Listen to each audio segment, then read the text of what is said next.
30 अक्टूबर 2022 ये वो दिन था जो भारत के इतिहास में एक भयानक काले दिन के रूप में दर्ज हो गया।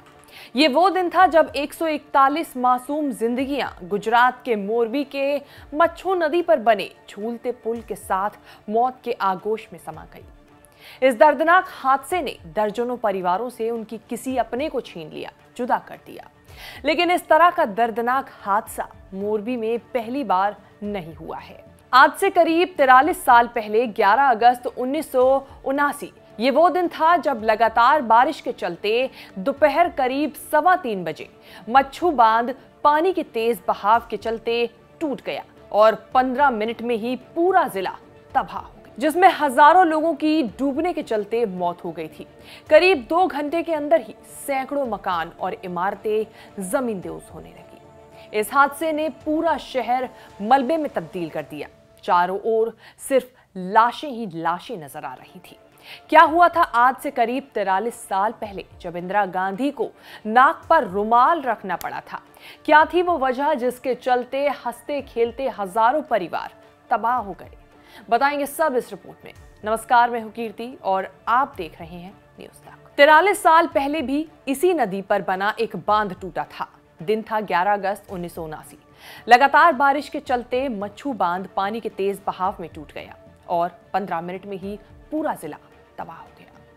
पानी इतनी तेजी से इलाकों में घुसा कि लोगों को संभलने तक का मौका नहीं मिला।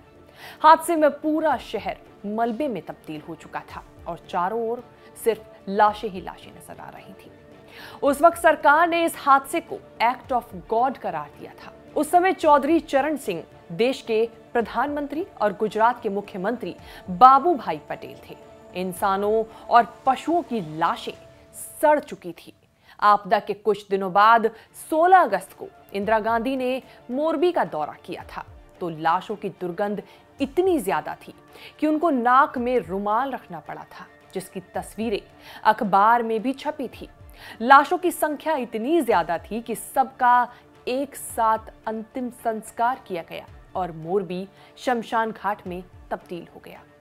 2005 से पहले Guinness book of world record ने डैम टूटने से इस हादसे को सबसे भयानक हादसा बताया था।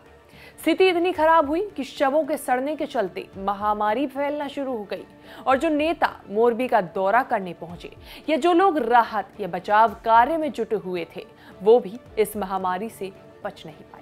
इंडिया टुडे की एक रिपोर्ट के मुताबिक 19 अगस्त 1979 को तत्कालीन मुख्यमंत्री बाबूभाई पटेल ने सेक्रेटेरिएट बैठक ली और जानकारी दी कि मच्छू डैम हादसे के बाद इंसानों के 1137 शव और जानवरों के 2919 शव बरामद हुए थे।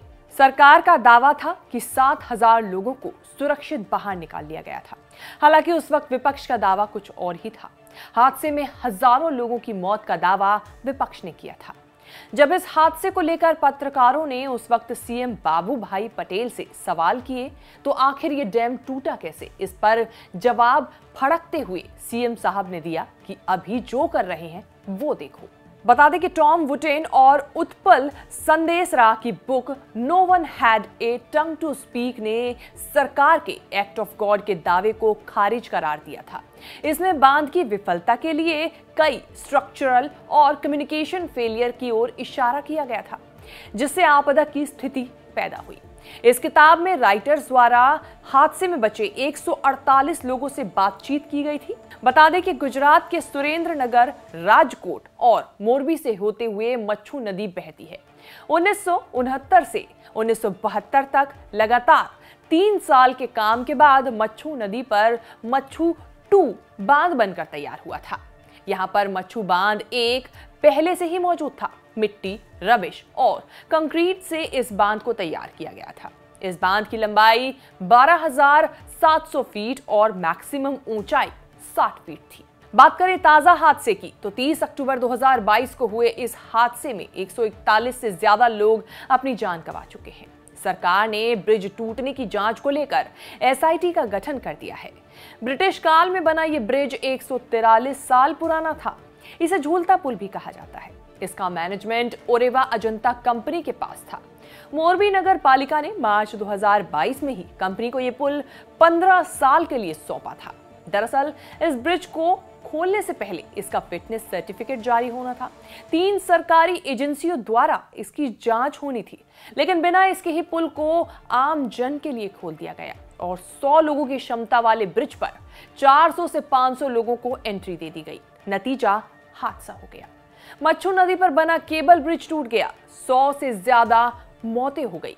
यही सब सवाल अब सरकार और एजेंसियों के ऊपर खड़े हो रहे हैं। आपको हमारी ये रिपोर्ट कैसी लगी, फीडबैक जरूर शेयर करें। साथ ही साथ देश विदेश से जुड़ी तमाम बड़ी खबरों के साथ अपडेट रहने के लिए देखते रहिए न्यूज़ तक।